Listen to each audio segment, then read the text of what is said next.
Bismillahirrahmanirrahim.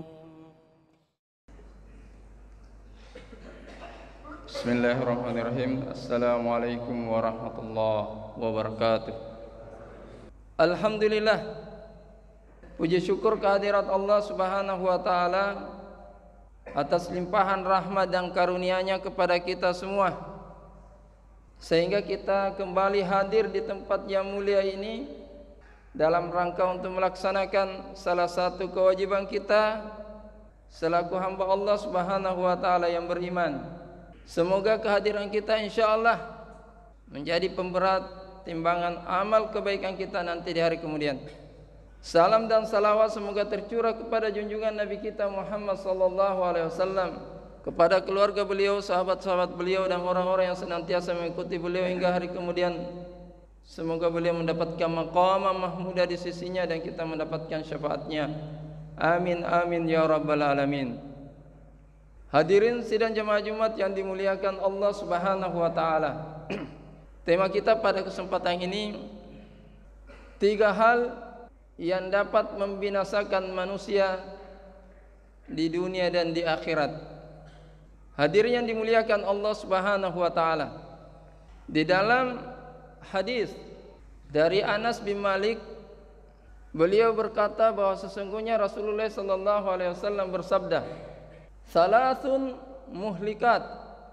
Ada 3 yang membinasakan, atau ada 3 yang dapat membinasakan manusia di dunia ini dan di akhirat kalau kita tidak waspada dan menyelamatkan diri dari 3 hal ini. Yang pertama, hadirin yang dimuliakan Allah Subhanahu wa taala, syuhun muta' adalah kekikiran yang dipelihara, yang diikuti. Tentu ini hadirin yang dimuliakan Allah Subhanahu wa taala sebuah akhlak yang dibenci di dalam agama kita. Makanya di dalam hadis yang lain Nabi sallallahu alaihi wasallam mengatakan, ittaqus syuhha, ya, bertakwalah kepada syuhha itu tadi. Itu adalah sifat kikir. Fa inna syuhha, karena sesungguhnya sifat kikir itu ahlaka man kana qablakum, banyak membinasakan orang-orang sebelum kalian, kata Nabi kita Muhammad sallallahu alaihi wasallam. Lalu kemudian pertanyaan berikutnya adalah, apa kira-kira yang membuat manusia itu jadi kikir? Ya kan? Umumnya manusia menjadi kikir karena materi yang diberikan oleh Allah Subhanahu wa taala kepadanya itu dia taruh ke dalam hatinya, tidak pada tangannya. Ya kan? Sehingga setiap kali ingin memberi, yang tergambar di dalam pikirannya adalah kalau saya memberi itu berarti kurang. Dan inilah yang menghantui mindset seperti inilah yang menghantui para sahabat di zaman Nabi sallallahu alaihi wasallam, sehingga muncul hadis yang mengatakan, "Mana kasat sadaqatun mimalin." Ya kan? Bahwa sedekah yang kamu berikan itu tidak akan pernah mengurangi hartamu. Ya kan? Asbabul urutnya kan begitu. Muncul hadis ini karena fenomena itu yang terjadi, bahwa ketika dia mengeluarkan dari hartanya, apakah itu bentuk infak, sedekah, apalagi yang zakat, yang wajib, yang terpikirkan di dalam pikirannya itu adalah berkurang lagi harta kita, ya kan? Berkurang lagi materi yang kita miliki. Sehingga kemudian itulah yang membuat berat atau kikir untuk memberi. Dan orang yang seperti itu, hadirin yang dimuliakan Allah Subhanahu wa taala, kalau itu dipertahankan, maka dia akan berada di depan pintu kebinasaan di dunia dan di akhirat. Karena Nabi tadi mengatakan bahwa fa inna syuhha, ya, ahlaka man kana qablakum, membinasakan umat-umat sebelum kalian. Maka di dalam firman Allah Subhanahu wa taala mengatakan, wa may yuqa syuhha nafsihi fa ulaika humul muflihun. Maka barang siapa yang melawan itu, melawan sifat kikirnya, lalu kemudian memenangkan dirinya atas sifat kikirnya itu, maka apa kata Allah Subhanahu wa taala, faulaika humul muflihun. Maka mereka itulah yang akan selamat di dunia dan selamat nanti dari kemudian. Itu yang pertama, hadirin yang dimuliakan Allah Subhanahu wa taala, yang dapat membinasakan manusia ini di dunia dan lebih-lebih nanti di hari kemudian. Kita persingkat saja. Kemudian yang kedua, hawa muttaba' adalah hawa nafsu yang diikuti. Ya kan? Hawa nafsu yang diikuti. Siapa yang mengikuti hawa nafsunya, maka itu sama halnya dia mengikuti jalan menuju kebinasaan. Ya, mengikuti jalan menuju kebinasaan. Tetapi persoalannya adalah kenapa manusia begitu jarang ada manusia yang bisa menang atas hawa nafsunya, kecuali orang-orang pilihan.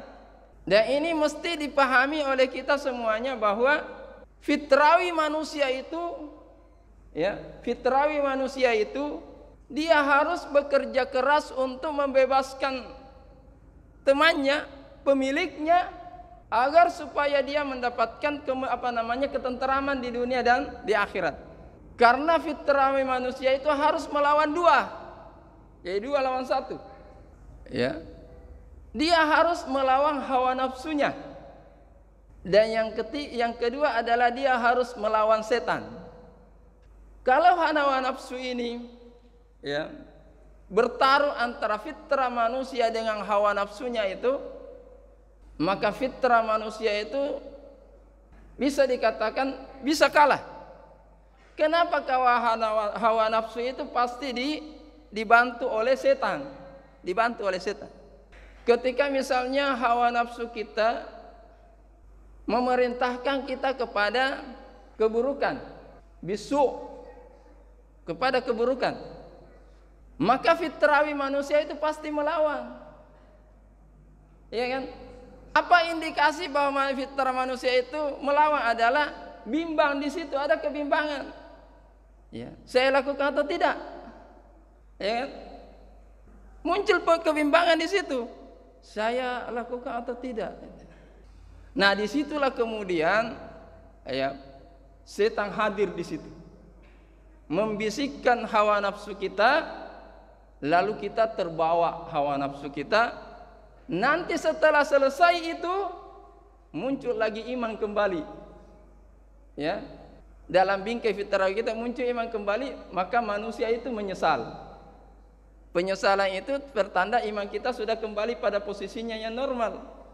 Makanya Nabi SAW mengatakan, la yu'minu ahadukum, la yu'minu ahadukum, tidak beriman seseorang di antara kalian hatta yakuna hawahu, hingga hawa nafsunya itu tabiun lima ji'tu bihi, tunduk pada apa yang saya bawa, yaitu Al-Quran dan sunnah Nabi kita Muhammad SAW.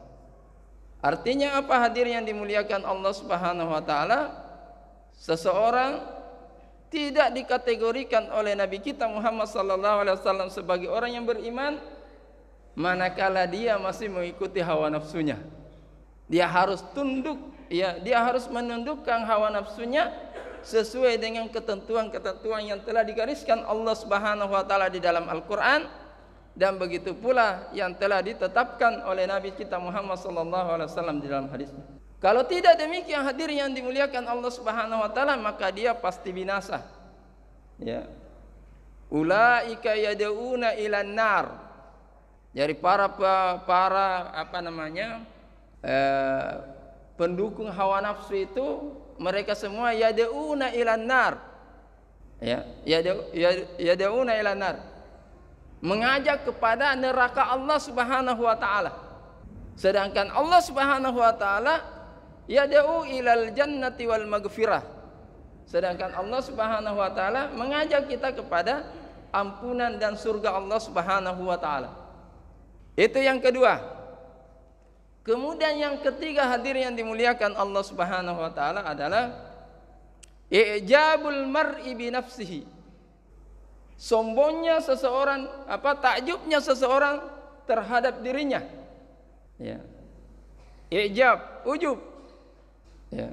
Poin yang ketiga ini juga adalah bagian yang bisa membinasakan manusia di dunia dan di akhirat. Nah, persoalan berikutnya adalah apa yang membuat manusia itu biasa ujub dengan dirinya, ya kan? Di antaranya adalah ketika dia diberi kekuasaan, ya, ataukah diberi materi oleh Allah Subhanahu wa taala. Di situ terkadang seseorang itu ujub di situ. Ketika diberi materi oleh Allah Subhanahu wa taala. Jadi dia ta'jub dengan dirinya dengan pencapaian-pencapaian yang telah dihasilkannya. Sehingga apa yang kemudian terjadi, hadirin yang dimuliakan Allah Subhanahu wa taala, muncul kesombongan di dalam dirinya, lalu memandang rendah orang lain. Dia merasa tinggi dan orang lain merasa rendah, dipandang rendah. Ya. Itu adalah ujub. Kapan manusia ini seperti itu sebagaimana digambarkan oleh Allah Subhanahu wa taala di dalam Al-Qur'an? An ra'ahu staghna. Ya kan? Ketika melihat dirinya tidak kaya itu, tidak membutuhkan orang lain. Ketika melihat dirinya ini dialah yang paling kaya. Ketika dirinya dibalut dengan kekuasaan. Sehingga apa yang terjadi, hadirin yang dimuliakan Allah Subhanahu wa taala, kalau seperti ini maka tabiat-tabiat manusia itu akan berulang seperti tabiat Firaun dengan Qarun. Kamu gitu. Nah, apa kemudian yang membuat ini menormalkan sikap seperti itu, hadirin yang dimuliakan Allah Subhanahu wa taala, adalah rasa syukur. Ya kan? Karena agama kita tidak melarang kita memiliki kekuasaan setinggi apapun, tidak. Ya kan? Agama kita juga tidak melarang kita menjadi orang yang kaya. Karena 10 sahabat yang dijamin masuk surga semuanya konglomerat kecuali satu, yaitu Ali radhiyallahu anhu. Yang lain kan miliarder semua. Nah, yang membuat kita kemudian tidak jatuh ke situ adalah iman dan rasa syukur kita kepada Allah Subhanahu wa taala, bahwa segala sesuatu yang kita miliki ini sesungguhnya adalah titipan dari Allah Subhanahu wa taala. Kalau tidak seperti itu, maka sikap kita akan seperti Qarun. Ya kan? Semua yang saya miliki ini karena kemampuan saya di dalam mengelola dan kepintaran saya di dalam memanage sumber daya yang saya miliki. Dia tidak menghadirkan Allah Subhanahu wa taala di dalam proses pencapaiannya itu. Sehingga apa yang terjadi? Seketika dibinasakan Allah Subhanahu wa taala, itu baru di dunia. Belum lagi nanti di akhirat. Jadi hadirin yang dimuliakan Allah Subhanahu wa taala, i'jab dengan diri kita ini, ujub dengan diri kita itu harus kita waspadai, lalu kita mesti menormalkannya dengan iman dan rasa syukur kepada Allah Subhanahu wa taala. Kalau tidak, bahaya. Bahaya. Hadirin yang dimuliakan Allah Subhanahu wa taala, ini 3 hal yang disampaikan oleh Nabi sallallahu alaihi wasallam di dalam hadisnya ini, bahwa 3 hal inilah yang membinasakan manusia. Maka manusia mesti kreatif, mesti pintar untuk meloloskan diri dari 3 perangkap ini, agar supaya kita tidak binasa di dunia dan binasa di akhir kemudian. Dan mudah-mudahan Allah Subhanahu wa taala senantiasa merahmati kita dan menunjuki kita jalan yang lurus.